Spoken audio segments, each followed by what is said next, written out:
Ah, mesdames, voilà du bon fromage, voilà du bon fromage au lait. Il est du pays de celui qui l'a fait. Oui, toutes les musiques de Jingles ne sont pas non, mais là, franchement, Regardez. cette chanson pour parler avec Loïc Ballet des fromages normands, c'est oui, parfait. ça a le Bravo. mérite de planter le décor. Ah, mais ça plante très bien. Ça, on est bien planté, là. On est bien planté. Allez, bonjour Loïc. Bonjour.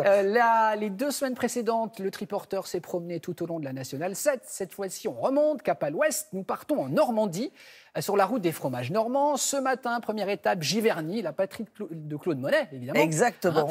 Et on va découvrir un petit fromage qui s'appelle le Neuchâtel en forme de cœur. Et exactement. Alors, c'est vrai que là, l'idée, en fait, cette semaine, c'est de vous emmener sur la route des fromages AOP, appellation d'origine protégée, de Normandie. Alors, la Normandie, c'est une des terres de fromage. Regardez cette carte, comme elle est merveilleuse. C'est une route qui est une route touristique, en fait. C'est-à-dire qu'il y a 90 points qui ont été référencés par le syndicat interprofessionnel des producteurs de fromage AOP normand. Et l'idée, en fait, de ces 90 points, c'est de mettre en avant aussi bien les points de vente, comme les crémiers, qui jouent le jeu, qui vendent les fromages normands, mais aussi les restaurateurs qui jouent le jeu, c'est-à-dire qui proposent un plateau de fromage à la carte avec les fromages normands, et puis les sites de production, parce que tous les jours, je vous dis, allez voir les producteurs. Là, c'est vraiment le cas. L'idée, c'est de référencer les fermes qui sont ouvertes et qui vendent à la ferme. Et ça, c'est intéressant. Regardez justement ce que je vous ai apporté, parce que le Neuchâtel, on le connaît, c'est là. Alors, il y a 4 grands fromages. Regardez, ils sont là, voilà. On a le Camembert, on a le Pont-l'Évêque, le Livaro et le Neuchâtel. Le Neuchâtel, je commence par lui parce que c'est la première appellation. Elle est arrivée en 1969.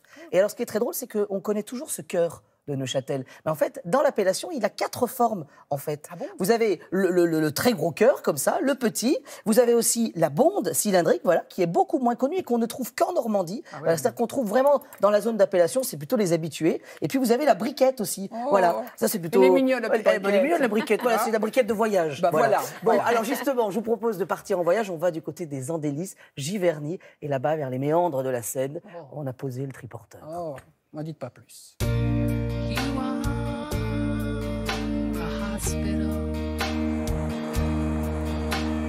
Première étape sur la route des fromages de Normandie, la table de David Gallienne à Giverny. Je sais pas vous, mais là, je pense que ça va être une route épuisante. Les vaches roses, blanches et noires, sur lesquelles tombe la pluie, et les cerisiers blancs mènent Normandie. Est-ce qu'on est sur la route des fromages? On s'est pas trompé? On De s'est pas Normandie, trompé. hein. Attention. De Normandie. Quand on parle de fromage en Normandie, c'est quand même la terre rêvée, non?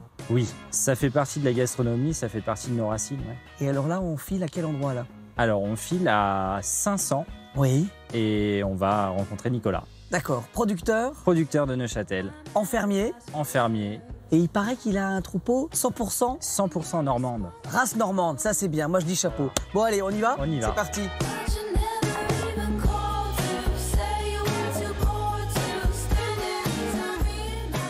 Il est toujours en forme de cœur, là?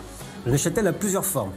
On a le gros cœur, comme ici on voit, le triple cœur. On peut avoir par exemple les briquettes. Est-ce que ça va changer quelque chose, en fait, la forme du fromage? Oui, en fait, plus le fromage est épais et plus il est gros, plus il mettra de temps à s'affiner. Voilà, et plus il sera onctueux au final. Ça veut dire que là, un gros cœur, il va avoir un cœur coulant. Au bout de 3 mois d'affinage à peu près, ouais. D'accord. Comment vous les préférez, vous, David? Moi, je les aime soit très frais ou soit très affinés, en fait. Parce que pour moi, c'est là où il va être le plus intéressant à cuisiner.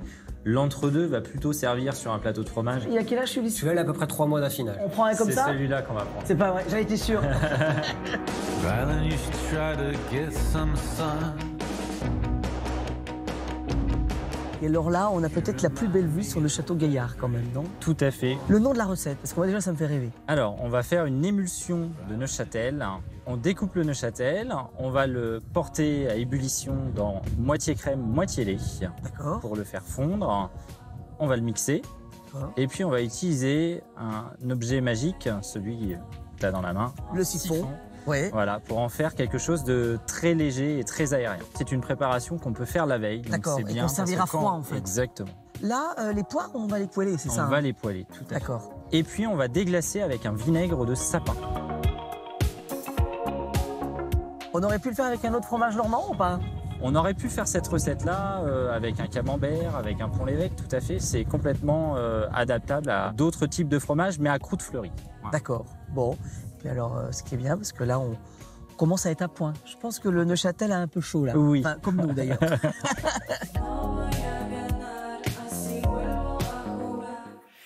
Magnifique. Cet endroit, en plus, Loïc, c'est de toute beauté. Ah bah oui, puis Hein, alors le le château château Gaillard, Gaillard. c'est un des grands spots. On parle Oui. souvent de Giverny pour Claude Monet, mais c'est vrai que juste Ah à côté, il y a ce château Gaillard qui est merveilleux. Alors juste quand même, je voulais saluer parce que Nicolas Beurion, chez qui nous sommes allés, c'est un producteur fermier qui vend donc à la ferme, qui travaille avec du lait cru, ça c'est important. 70% des fromages AOP de Normandie sont en lait cru, et ça je sais...